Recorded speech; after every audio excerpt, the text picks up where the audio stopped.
এক বাদশাহর দরবারে একদিন একটা লোক এসে বলল, জাহাপানা, আমার একটা চাকরির ভীষণ প্রয়োজন, দয়া করে আমাকে একটি চাকরি দিন। বাদশাহ লোকটিকে জিজ্ঞেস করলেন, তোমার কি যোগ্যতা আছে? লোকটি বলল, হুজুর, আমি মানুষ বা যে কোনো প্রাণীর মুখ দেখে তার বংশ পরিচয় বলে দিতে পারি। বাদশাহ মনে মনে ভাবলেন, বাহ, চমৎকার তো, দেখা যাক লোকটাকে পরীক্ষা করে। তিনি লোকটিকে তার ঘোড়ার আস্তাবলের ব্যবস্থাপক নিযুক্ত করলেন। কিছুদিন পর বাদশাহ লোকটিকে দরবারে তলব করে তার সবচেয়ে প্রিয় ঘোড়াটির ব্যাপারে লোকটিকে জিজ্ঞেস করলেন, বলো তো আমার এই ঘোড়াটির জাত কেমন? লোকটি বাদশাহকে বলল, জাহাপনা, ঘোড়াটির জাত ভালো না।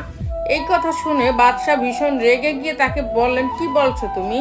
আমি জাত দেখে 1000টা সোনার দিরহাম খরচ করে ওকে কিনেছি, পালছি, আর তুমি বলছো ওর জাত ভালো না? লোকটি তবুও তার কথায় অনড় রইল। বাদশাহ তখন সেই ঘোড়াটির বিক্রেতাকে দরবারে ধরে নিয়ে আসার জন্য হুকুম দিলেন। ঘোড়া বিক্রেতা দরবারে হাজির হলে বাদশাহ তাকে বললেন, সত্যি কথা বলো, না হলে গর্দান যাবে। তখন ঘোড়া বিক্রেতা বলল, জাহাপনা, আমাকে দয়া করে ক্ষমা করুন। আসলে এই ঘোড়াটির মা মারা যায়, তখন খুব ছোট ছিল, তাই তখন থেকে ওকে আমি গরুর দুধ খাইয়ে বড় করেছি। বাদশাহ তখন চাকরি দেওয়া লোকটিকে জিজ্ঞেস করলো, তুমি এটা বুঝলে কিভাবে? লোকটি বলল, জাহাপনা, ঘোড়ারা মাথা নিচু করে খাবার নিয়ে মাথা উঁচু করে খায়।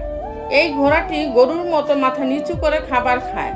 বাদশাহ খুশি হয়ে লোকটিকে কয়েকশো মুরগি উপহার দিলেন। কিছুদিন পর বাদশাহ লোকটিকে দরবারে তলব করে বললেন, আমার রানীর বংশ কেমন তা আমাকে বলতে হবে। লোকটি বলল, জাহাপনা, আমাকে কয়েকদিন সময় দিন। কয়েকদিন পর লোকটা এসে বাদশার দরবারে উপস্থিত হয়ে বলল, জাহাপনা, রানীমাতার বংশের ব্যাপারে কিছু বলার আগে আমাকে কথা দিতে হবে। আমার উপর রাগ করে কোনো সিদ্ধান্ত নেবেন না, আগে যাচাই বাছাই করবেন। বাদশাহ বললেন, বেশ, তাই হবে। লোকটি বলল, রানীমা কোনো রাজবংশের মেয়ে না, তিনি এক সাধারণ পরিবারের মেয়ে।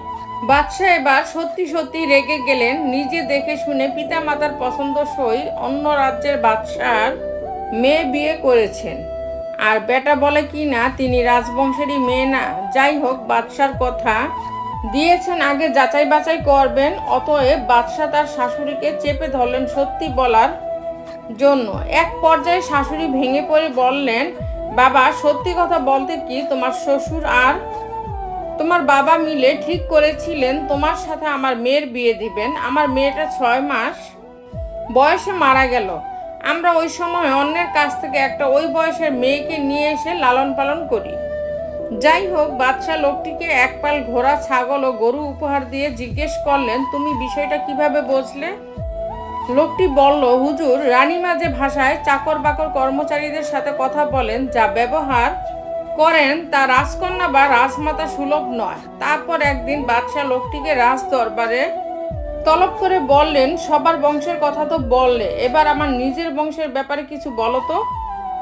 লোকটি বলল, জাহাপনা, এই বিষয়ে আমি এখনই বলতে পারি, কিন্তু তার আগে আমার জীবনের নিশ্চয়তা দিতে হবে। বাদশাহ বললেন, যাও, দিলাম। লোকটি তখন বলল, জাহাপনা, আপনি কোনো রাজা বাদশার সন্তানই নন, আপনি একজন কৃষকের সন্তান। বাদশাহ মনে মনে কিভাবে লোকটার গর্দান নেবেন ভাবতে ভাবতে মায়ের কাছে গিয়ে এই বিষয়ে জানতে চাইলেন। রাজমাতা তখন বললেন, লোকটি ঠিক বলেছে, তোমার পিতার কোনো ছেলে সন্তান না জন্মানোর কারণে যখন রাজত্ব জ্ঞাতিদের কাছে হারানোর আশঙ্কা দেখা দেয়, তখন এক কৃষক পরিবার থেকে তোমাকে এনে দিয়েছিলেন বিশ্বস্ত উজির।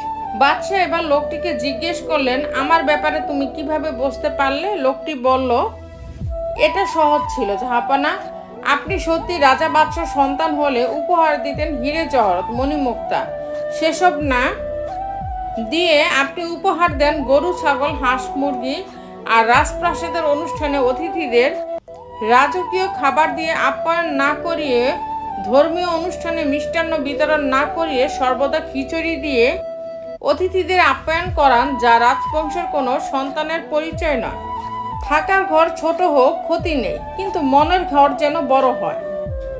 একটি বাড়ির তুলনায় একটি দরজা অনেক ছোট, একটি দরজার তুলনায় একটি তালা অনেক ছোট, একটি চাবিকাঠি তাদের থেকে অনেক ছোট।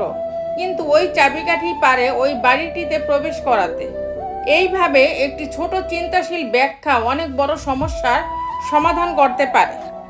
স্ত্রীকে তুই করে ডাকলে কি ক্ষতি হয়? দেখুন, আপনার স্ত্রী হোক বা যে কোনো মেয়েই হোক, মেয়েরা অনুকরণ প্রিয় হয়। আপনি যদি তাকে তুই করে বলেন, সে সাহস পাবে আপনাকেও তুই বলার, যা কোনো ছেলের পক্ষেই সহ্য করা কঠিন। একটা মেয়ের কাছে সব থেকে সম্মানিত ব্যক্তি তার স্বামী। তাই এমনি সময় তুমি বলুন, আর রাগ উঠলে আপনি বলুন, ভুলেও তুই বলবেন না। একটা পচা আলু একাধিক ভালো আলুকে নষ্ট করে, তেমনি একটা বাজে মানুষ বহু ভালো মানুষের জীবন নষ্ট করে। মিডল ক্লাস জীবনটাই অদ্ভুত জীবন। জামা কিনলে জুতো ছিঁড়ে যায়, জুতো কিনলে প্যান্ট ছিঁড়ে যায়, প্যান্ট কিনলে আন্ডারওয়্যার, আর যখন সব কিনা হয় তখন পকেট ফেটে যায়। কাউকে সত্যি ভালোবাসলে প্রচুর বেহায়া হতে হয়, কথাটা তিতা হলেও সত্যি।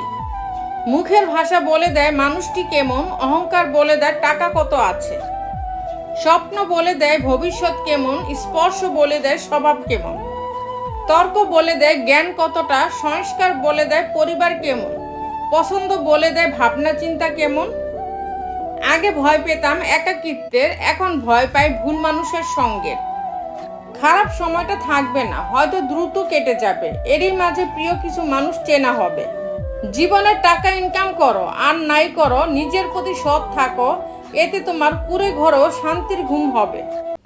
যারা স্বার্থের বিনিময়ে সম্পর্ক রাখে তারা আকাশের মতো, যে কোনো সময় রং বদলাতে পারে, আর যারা কোনো বিনিময় ছাড়া সম্পর্ক রাখে তারা বৃক্ষের মতো, সব সময় ছায়া দিয়ে যায়। তো বন্ধুরা, ভিডিওটি যদি ভালো লেগে থাকে তাহলে ভিডিওটিতে একটি লাইক করে দিবেন, চ্যানেলটিকে সাবস্ক্রাইব করে পাশে থাকবেন।